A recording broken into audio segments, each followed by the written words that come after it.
যখন দেখবেন বৃষ্টি হচ্ছে তখন দোয়া করবেন, দোয়া কবুল হবে ইনশাআল্লাহ। দোয়া করার আগে একবার বলবেন আলহামদুলিল্লাহ, কমপক্ষে একবার বলবেন আলহামদুলিল্লাহি রাব্বিল আলামিন, একবার কমপক্ষে। মানে প্রথমে আল্লাহর প্রশংসা করবেন, তারপর একবার দরুদ পড়বেন আল্লাহুম্মা সাল্লি আলা মুহাম্মাদ ওয়া সাল্লিম, তারপর হাত তুলে দোয়া শুরু করবেন। বৃষ্টি পড়ছে, দোয়া শুরু করে দেন, দোয়া কবুল হবে ইনশাআল্লাহ। আজান দিয়েছে, আজান এবং একামতের মাঝখানের সময়টা আছে, এই সময়টা কাজে লাগান, দোয়া কবুল হবে ইনশাআল্লাহ। নামাজ দাঁড়িয়েছেন, সেজদায় গিয়েছেন, সেজদায় দোয়া করেন, দোয়া কবুল হবে ইনশাআল্লাহ।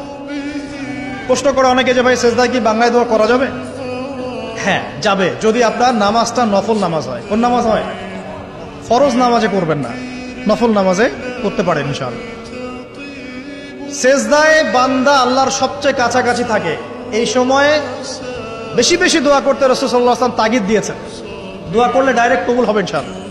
পিতা মাতার খেদমত করে দোয়া করেন, দোয়া কবুল হবে ইনশাআল্লাহ।